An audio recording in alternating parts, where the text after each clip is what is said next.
जब भूकंप डराता है तब पढ़ाई लिखाई और कॉमन सेंस क्यों किसी काम नहीं आते। दिल्ली एनसीआर समेत उत्तर भारत के कई हिस्सों में हाल ही में भूकंप के झटके महसूस किए गए। 21 मार्च की रात करीब 10:15 बज रहे थे जब भूकंप आया। रिएक्टर स्केल पर इसकी तीव्रता 6.6 थी। अब लोग पेशोपेश में करे तो करे क्या, घरों के अंदर ही मेज वेज के नीचे बैठ जाए या फिर बाहर निकलकर पार्क में चले जाए। फ्लैट 24वीं 15वीं या उससे भी ज्यादा ऊंची मंजिल पर है तो वो क्या करे। भूकंप के झटके तेज हो या जब तक वो नीचे आएंगे तब तक काफी देर हो चुकी होती है। गनीमत था कि झटके तेज नहीं थे। भूकंप आने के बाद से कई तरह की चर्चाएं शुरू हो गई है कि क्या दिल्ली और उत्तर भारत में बड़ा भूकंप आ सकता है। टेक्टोनिक प्लेट का टकराना। भूकंप पृथ्वी की सतह की अंदरूनी ऊर्जा के अचानक निकलने से आता है। इसकी वजह से सेस्मिक वेव्स बनती है जिनसे पृथ्वी की सतह हिलने लगती है। अचानक इस तरह के एनर्जी का निकलना उस स्ट्रेस की जानकारी देता है जो काफी समय से बना हुआ था। पृथ्वी के कॉन्टिनेंटल क्रस्ट के पर्वत बनते हैं। इन्हें टेक्टोनिक प्लेट कहा जाता है जो एक दूसरे से टकराती रहती है। ठोस चट्टानों के दो बड़े ब्लॉक्स के बीच टकराव होने से रिजल्टिंग फोर्स उत्पन्न होता है जो चट्टान के ढेर की ऊंचाई के बीच हिस्से में बढ़ा देता है। रिजल्टिंग एरिया में आने वाले उतार चढ़ाव से ही माउंटेन चेन बनाती है। हिंदू कुश पर्वत का निर्माण भी इसी तरह हुआ था। इसी इलाके में भूकंप आया था। हिंदू कुश पर्वत हिमालय के पूर्ववर्ती है। उनसे कुछ मिलियन वर्ष पहले यूरेशियन महाद्वीप के एकत्रीकरण के साथ ही यूरेशियन महाद्वीपों का निर्माण हुआ। पर्वत श्रृंखला बनने के बाद भी यह टकराव चट्टान के द्रव्यमान को हमेशा ऊपर की ओर धकेलता है। हालांकि इस तरह के मामलों में काफी ज्यादा वक्त लगता है और मुख्य बदलाव सदी में कुछ ही बार होते हैं। ऐसे बदलाव मुख्य रूप से इस तरह के बड़े और छोटे तीव्रता वाले भूकंपों के साथ होते हैं। 1976 में 42वें संशोधन में मौलिक कर्तव्यों के तहत अनुच्छेद 51A(H) जोड़ा गया था जो वैज्ञानिक स्वभाव, मानवतावाद, जांच और सुधार की भावना विकसित ये भारत के हर नागरिक के कर्तव्य होंगे करने की बात कहता है। इस संशोधन का उद्देश्य यह था कि जब देश की जनता छोटे पैमाने के भूकंप के झटकों से रूबरू हो तो संविधान के इस अनुच्छेद का इस्तेमाल किया जा सके। देश के अधिकांश सामान्य लोग यह भी नहीं जानते हैं कि हकीकत में भूकंप कैसे आता है। इनके पास इस बारे में स्पष्ट रूप से कोई जानकारी नहीं है। लेकिन जो लोग स्कूल कॉलेज गए हैं और पढ़े लिखे वे भी यह बात यकीन के साथ नहीं कह सकते कि भूकंप आने की असली वजह क्या है।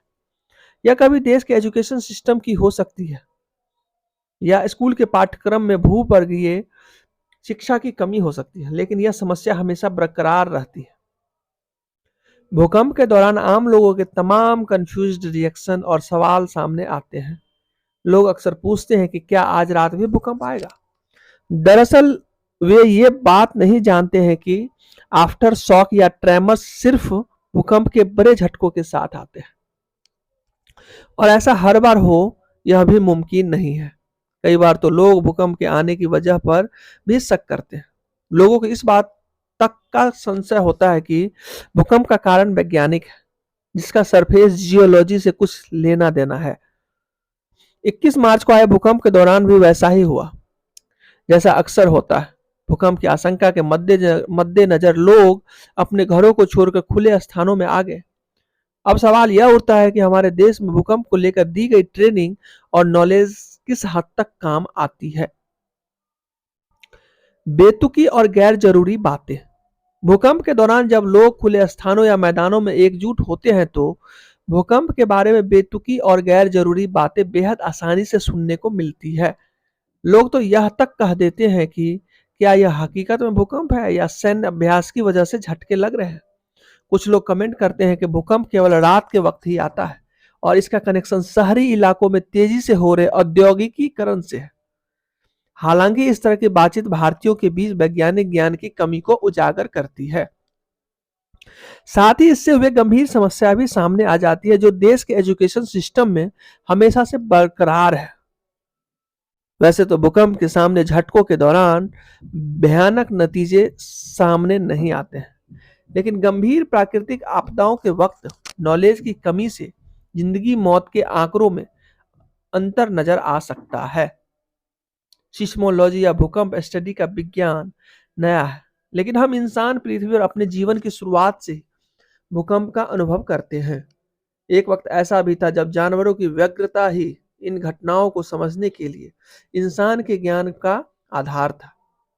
इनमें कई पैमाने बदल चुके हैं, लेकिन कुछ आज भी कायम है।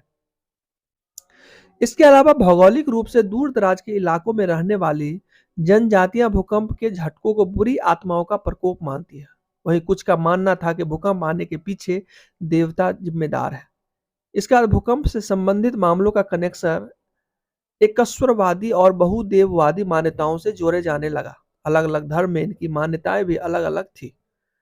धार्मिक विचार हमेशा भाग्य के भरोसे होते हैं। इनके तहत माना जाता है कि किसी भी परोपकारी व्यक्ति के लिए हर चीज पहले से तय है। दुनिया में कुछ भी इच्छा के हिसाब से होना नहीं माना जाता है। इसी तरह भूकंप को भी पहले से तय नियमित माना जाता है। दुर्भाग्यवश नियतिवाद और भूकंप को लेकर बने धार्मिक सिद्धांत की वजह से विकासशील देशों में भूकंप के खतरे कम करने के संबंधित मामलों में सक्रिय रूप से शामिल नहीं होते हैं। दरअसल संस्कृतियों में भूकंप को कभी कभी अन्य प्राकृतिक घटनाओं के साथ जोड़कर देखा जाता है। इन घटनाओं में ग्रहण, बिजली का चमकना, बादलों की गड़गड़ाहट, धूमकेतु का दिखना, उल्का पिंड का गिरना, तूफान, बाढ़ का आना और प्रमुख शख्सियतों की मौत शामिल है। इन चीजों की वजह से लोगों के विश्वास पर असर पड़ता है और वे मान लेते हैं कि भूकंप जैसी प्राकृतिक आपदाओं के पीछे सुपर नेचुरल वजह जिम्मेदार है। भारत में ज्योतिषीय ज्ञान और मौखिक ज्ञान परंपराएं बेहद समृद्ध है, जिनकी वजह से इस तरह की मान्यताएं काफी ज्यादा मुखर है। एक अन्य अनोखी और दिलचस्प घटना यह है कि जब लोग डर जाते हैं और घर से बाहर निकलकर खुले स्थानों में चारों तरफ घूमते हैं, ऐसे में डर और अनिश्चितता बढ़ जाती है। इसके बाद वे अपने रोजाना के व्यवहार और धारणाओं में बदलाव का अनुभव करते हैं। भूकंप की वजह से खुले स्थानों में एकजुट होने का डर और आश्चर्य उनकी रोजमर्रा की धारणाओं में बदलाव ला देता है और उन्हें सामान्य पूर्वाग्रहों से आगे ले जाता है। रोजमर्रा की जिंदगी में जाति, वर्ग और धर्म के आधार पर बटा भारत ऐसे मामलों में इस बाहरी और घातक खतरे के सामने एक रूपता लाने में सक्षम है। हालांकि उस दौरान की गई अधिकांश बातचीत वैज्ञानिक हो सकती है। तथ्य यह है कि लोग एक साथ नजर आते हैं और सबसे अजब तरीके से ग्रुप बना लेते हैं। यह भी अहम सोशियोलॉजिकल घटना है कि एक प्रजाति के रूप में हम कैसे रहते हैं और अपना रिएक्शन देते हैं।